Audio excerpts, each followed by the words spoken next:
En fait, les deux histoires que je vous présente aujourd'hui sont en lien avec le Canada. C'est deux histoires qui se sont passées ici au Canada. Je Ok. me disais que ça allait bien toucher l'auditoire européen. Toujours beaucoup d'intérêt autour de notre continent.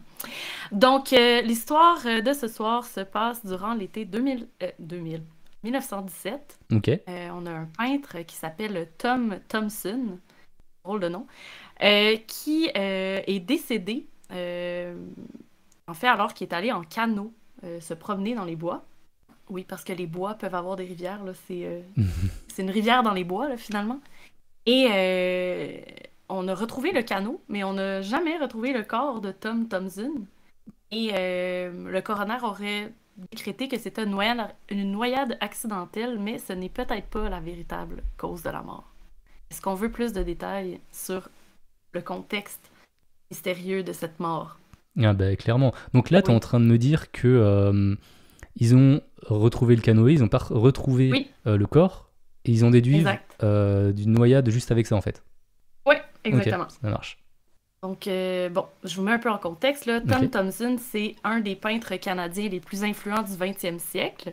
Il a été vu vivant pour la dernière fois le 8 juillet 1917, alors qu'il est parti avec son canot dans une excursion de pêche. Donc, ce qu'il faut savoir, c'est que Tom Thomson, lui, allait souvent dans les bois, dans la petite rivière, parce qu'il aimait bien aller faire de la peinture dans la nature. Et il était très habitué de faire ça. En fait, il prenait son canot, son, son kit de peinture, Ok. partait, et puis il allait faire la peinture dans le bois. Donc, bon, il connaissait bien la région, il a séjourné à plusieurs reprises. Il a aussi travaillé dans le parc comme garde-feu. Il a été guide pour des parties de pêche, puis évidemment pour peindre. Donc, après son départ, pas de son, pas d'image, on ne le retrouve pas, il ne revient pas. Son canot vide a été repéré, il flottait non loin du quai, donc il n'était pas super loin. Ok. Puis, là, je dis qu'il n'a pas retrouvé le corps. Ils ont retrouvé le corps, mais vraiment longtemps après. Probablement un refait surface Ah, du ils ont corps. retrouvé le corps quand même. Ok. Oui, mais pas sur le coup. Donc, ça a pris un certain temps avant qu'ils retrouvent le corps. Puis, ce qui est ironique, c'est que ça a pris. Il a fallu qu'il meure pour que ses œuvres soient reconnues à leur juste valeur.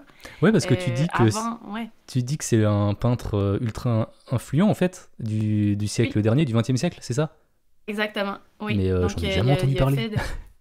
Ben, bon, hein, on s'entend, là, c'est un peintre canadien. Là, nos peintres sont un petit peu moins connus que c'est pas c'est pas les grands peintres de la Renaissance, là.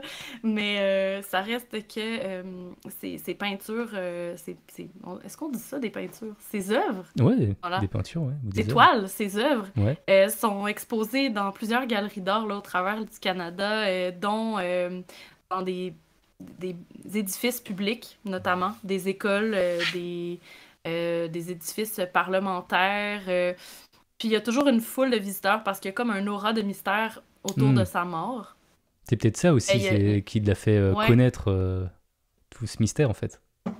ça se peut très bien. Là, en fait, il y a une de ces toiles qui a été vendue plus d'1 million de dollars aux enchères récemment. Hmm. Très récemment. Donc en fait, je sais pas si tu veux montrer aux gens un exemple de toile de Thomson Ouais, qu'on avait ok. préparé. Voilà. Et je vais peut-être zoomer un peu. Ouais.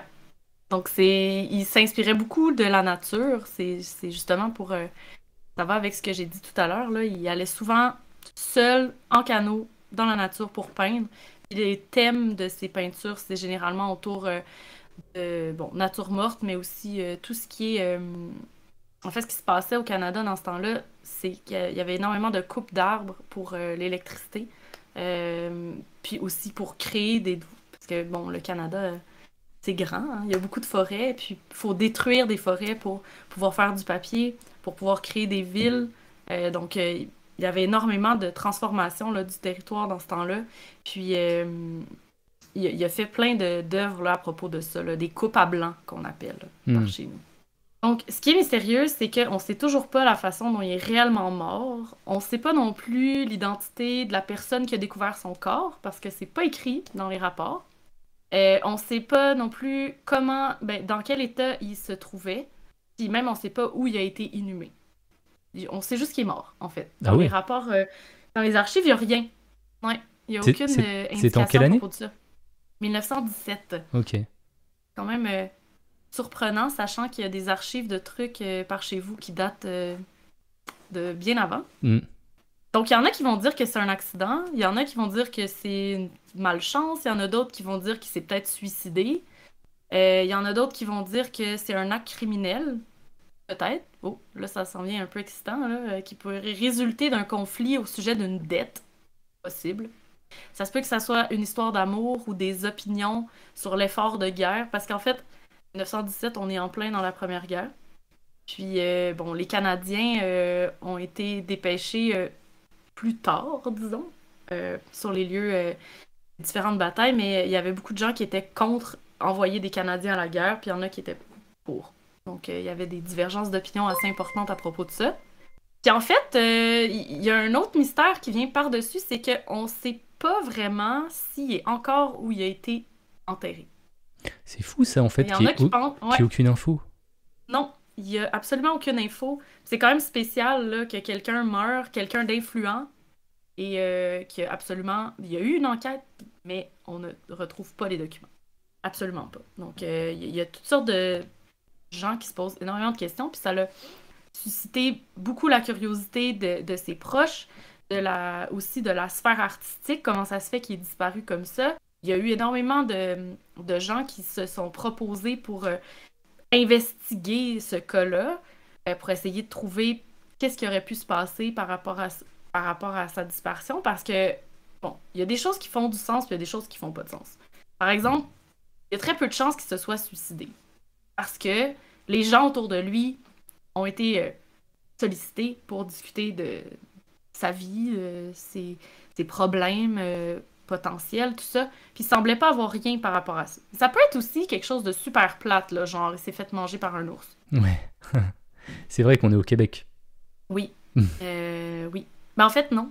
On est en Ontario. Ah, J'ai oublié d'accord. de dire. On est en Ontario. Mais l'Ontario, pour ceux qui savent pas, c'est la province qui est juste à côté du Québec, à la gauche du Québec sur la carte. Mais ça, c'est un coin qui ressemble énormément au Québec, donc bon, ça se pourrait. Peut-être que ça soit un ours. Mais c'est ça qui se passe aussi, c'est que même si on avait voulu faire d'autres enquêtes à propos de ça ou aller explorer davantage le lac où il est décédé, il y a tellement eu d'exploitation massive des forêts que l'environnement n'est plus du tout le même. Puis même si on retournait sur les lieux aujourd'hui, on essayait de deviner qu'est-ce qui a pu se passer. Malheureusement, c'est pas possible de le faire, là. Il y a Voleur de ciseaux dans le chat qui dit que le suicide, ça prend aussi beaucoup de familles et d'entourage par surprise, malheureusement. Ça se peut très bien, puis j'ai le feeling qu'en 1917, peut-être que les gens étaient un peu moins sensibilisés au suicide.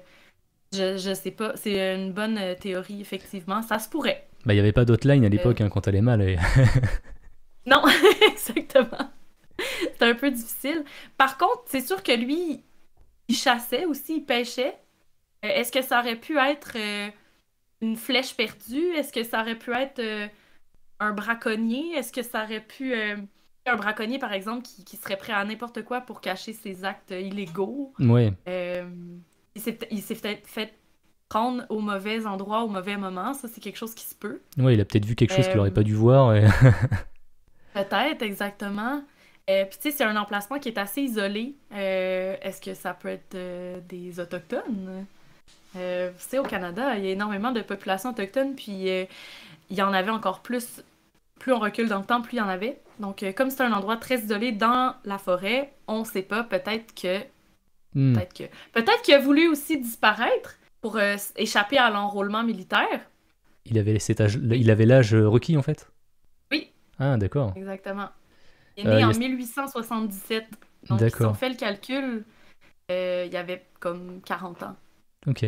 Il y a Striker qui demande dans le chat si c'est le premier cas de disparition noyade dans cette forêt. Il n'y a pas d'autres cas recensés de noyade dans cette forêt. Ok. Ouais.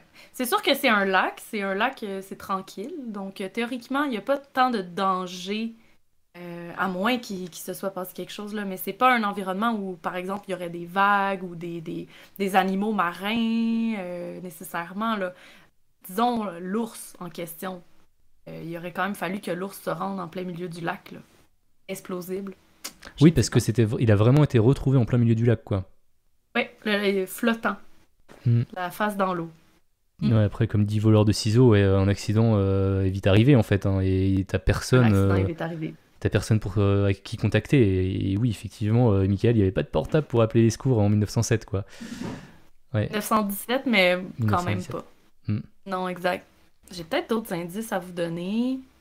Ouais, Donc, bon, en 1917, là, il commençait à avoir un petit peu de reconnaissance de la part du milieu artistique par rapport à ses œuvres. Il était dans cette branche-là depuis 1905. Puis, il y a certains mécènes qui ont décidé de, disons, encadrer son art pour vendre des toiles au gouvernement pour mettre dans les différents édifices gouvernementaux.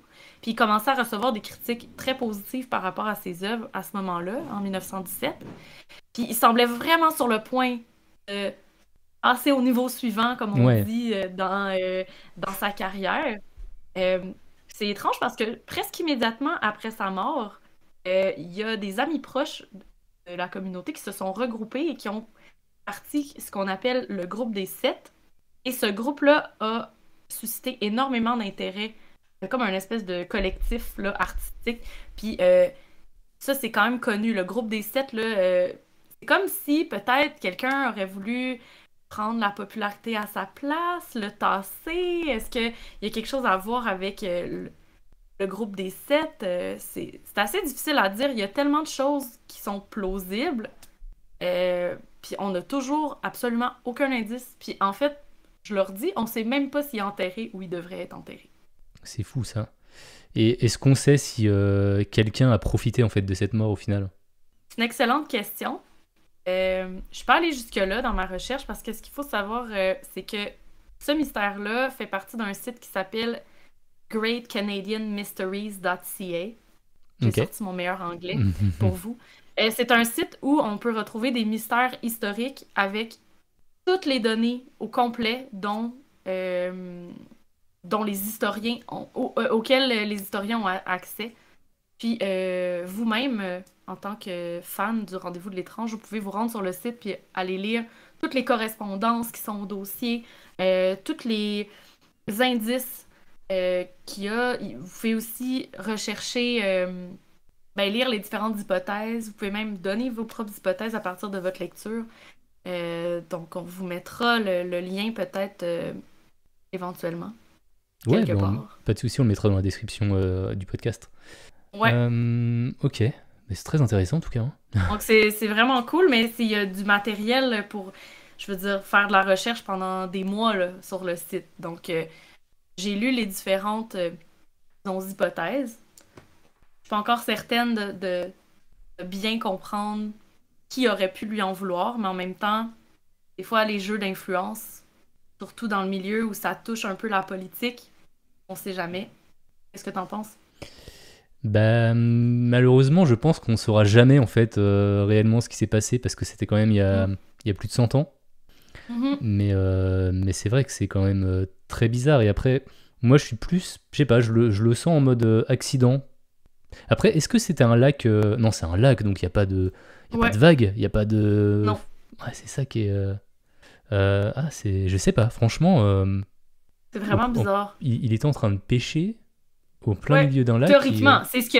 En fait, c'est Mais ça c'est- le truc. Moi, c'est là où je me pose des questions, parce que c'est ce qu'il a dit qu'il allait faire. Mais est-ce Ouais. que c'est vraiment ce qu'il est allé faire? Hmm. J'ai l'impression que c'est en lien avec... Ça se peut très bien qu'il se sauvait de la conscription. Ah, toi, tu pencherais vers cette hypothèse. Striker demande s'il y a eu une autopsie, et si c'est le cas, je présume qu'il n'y a aucune trace de ce rapport. Bah oui, on a perdu toutes les traces en fait. Ouais, on sait qu'il y a eu une enquête du coroner. Hmm. Euh, on sait là, qu'il y a eu une enquête, mais il manque des morceaux, clairement, dans le dossier. Hmm. Ouais, Clégo demande s'il pêchait à la dynamite. Ça pourrait expliquer quelque chose. ça aurait pu. Ou au fil électrique. Ouais. Euh, C'est une bonne question. Mais non, je pense pas. Parce que, tu sais, bon, oui, le canot a chaviré, oui, bon, il a perdu son matériel, mais je veux dire, s'il manque des traces, soit parce qu'on a affaire à des officiers de police qui étaient vraiment pas bons, ou on essaie de cacher quelque chose. On est d'accord. Hmm. Et il y a quelque chose qui se passe, là. Est-ce que tu crois que s'il n'avait pas été peintre, s'il n'avait pas été connu, on en aurait parlé, on aurait fait toute une affaire avec des théories? Non, Ouais. je pense que non. C'est comme ça, tu sais, ce phénomène-là existe dans plein d'autres situations où la mort de la personne qui élève sa carrière, là. Il y en a eu plein, là, Non, mais des c'est vrai. peintres comme ça qui ont été zéro populaires là, avant leur mort. C'est comme si le fait que la personne soit morte, ça donne un espèce de contexte pour... je sais pas exactement pourquoi on élève des gens au statut de héros, là, une fois qu'ils sont morts. Bah, il y a Je le mystère comprends. derrière, quoi. Ouais. Ouais, Et puis ils resteront comme à jamais Marilyn jeunes. Monroe. Et il avait Ouais. des enfants? Une famille? Non, il était pas marié puis il avait pas d'enfant. C'était D'accord. le... Il y avait deux parents, il y avait deux sœurs aussi. Non, pas note nulle part qu'il y avait d'enfants. Charlie Peut-être qu'il était est... homosexuel aussi, Ah ouais, que c'était une raison pour se cacher. c'est possible. Mais on ne saura Donc jamais, quoi. peut-être. Non? Et Charline qui théorise dans le chat, et si un gros poisson lui avait fait perdre son équilibre sur son bateau? Peut-être. Je sais pas, Charline, à quel point il y a des gros poissons dans les lacs d'Ontario. Hmm. Par contre, quand même pas le Loch Ness. Ouais, voilà. Euh, il y a des truites. Mais sinon, je sais pas. Ça se peut. Mais il n'y a pas eu non plus de traces par rapport à des grosses bêtes particulièrement. Bah, surtout que si le canoë était en bon état et que tu tombes à côté, tu vois, c'est un lac, c'est assez calme. Ouais. Après, sauf à la rigueur s'il sait pas nager, mais enfin, je suppose qu'il savait nager. Sinon, il pêcherait pas seul. Et encore. Peut-être il est juste bien con aussi, hein. Hmm. Bon, on saura jamais. Mais oui. Non, on saura jamais, mais il y a Striker qui dit ça sent le Darwin Awards. Effectivement. Ouais, c'est possible ça. C'est possible. Ok, eh ben, c'était top. C'était top comme sujet. Ben ouais. Hmm. Ouais, c'est bien curieux tout ça. Puis il y a de la recherche à faire là, si vous avez du temps. Puis si cette mort-là vous intrigue, vous pouvez aller lire, là, comme je disais, les différents témoignages des personnes qui ont été interrogées, puis les lettres, les communiqués qui ont été faits, puis les différentes personnes qui se sont penchées sur le dossier sur le site canadianmysteries.ca, Ok. juste avec mon meilleur anglais. Eh ben, c'est Voilà. parfait. Voleur de ciseaux, le pauvre est peut-être mort tout à fait noblement en essayant de sauver un chaton et nous on l'accable. C'est possible. En fait, tout est Mais possible, c'est ça le truc. c'est ça. Mais c'est comme... J'ai l'impression qu'on est dans une genre de... un meurtre et mystère, là, où il faut essayer d'aller chercher vraiment tous les indices, puis ça prendrait comme dans les films, là, des tableaux avec des Ouais, post-it, puis genre... je pense que vu qu'on n'a aucun élément, on a tellement envie de théoriser et de trouver des trucs super ouf, alors qu'en fait, c'est peut-être juste un accident, il est peut-être tombé, il s'est blessé et puis il est mort tout seul, quoi. Ça se peut. Mm. Puis en fait, je me dis, c'est peut-être juste parce qu'une fois quelqu'un a dit mort mystérieuse, tout ça a propulsé sa carrière, tout ça a... Mm. Tu sais, puis c'est comme un cercle vicieux. Dès qu'on associe une mort mystérieuse à quelqu'un, là, sa carrière prend de l'ampleur. Puis là, comme sa carrière prend de l'ampleur, ben c'est comme... Est-ce que ça devient une source possible de meurtre? Ouais, Donc c'est comme... C'est peut-être juste un gros mélange comme ça de trucs... difficile à saisir, mais bref, moi, ça m'a bien intriguée. Puis il y a un livre qui existe, qui a été écrit en 2016, qui s'appelle The Many Deaths of Tom Thomson, Separating Fact from Fiction. Je vais traduire les multiples morts de Tom Thomson, séparer les faits de la fiction. Pour ceux qui voudront, j'ai eu envie de l'acheter en fait, le livre. ok. On va Je, pencher je me là-dessus. demande comment 100 ans plus tard ils ont pu faire un livre alors qu'il y avait très très très très peu d'éléments pour pas dire aucun. D'après moi, ils ont repris tu sais, les éléments d'enquête, les différentes entrevues qu'ils ont faites avec toutes les personnes, les différentes hypothèses. j'imagine qu'ils ont repris le contenu du site Canadian Mysteries, Hmm. puis qui ont fait un. C'est ça. Ils ont brodé Ils un ont peu essayé autour. d'apporter plus loin là, Ouais. ouais, le truc. Tu sais, il y a énormément d'historiens qui se sont penchés là-dessus, qui essaient de faire le tri. Je me demande même comment ça se fait qu'on s'y intéresse autant. Hmm. Si c'est justement une mort anodine. Donc, pour moi, il doit avoir quelque chose. Il Et doit avoir quelque chose. ce qui me paraît bizarre, c'est qu'il n'y a aucune théorie paranormale, tu vois. Des ovnis ou des Non, choses comme ça. on aurait pu le dire nous aussi, mais en même temps, la nature, c'est dangereux. Hmm. Tu sais, bon, disons, le canot n'a pas été retrouvé brûlé, donc je me dis non, c'est pas un éclair. Bon, Ouais. voilà. C'est la seule théorie que je peux mettre de côté. Mais pour le reste, c'est difficile. Voleur Là, de c'est une bonne ciseaux. question, c'est au mois Ouais. de juillet. Ouais. Ouais, on nous demande, il est mort en quelle saison? Hmm. Donc, il est décédé en juillet. Ouais, Voilà. donc l'eau n'était pas froide a priori, donc ouais. Quoique on est au Canada, Ouais. l'eau, au mois de juillet, l'eau peut être quand même un peu froide, mais pas Titanic froide, là. Hmm. Ok, bah, je pense qu'on est plutôt bon pour ce sujet, à moins que tu avais d'autres choses, Ben oui. d'autres derniers trucs. Non, c'est bon. Non, c'est bon, c'est toujours aussi mystérieux pour moi. Ok. C'est pas un mystère qu'on va percer aujourd'hui.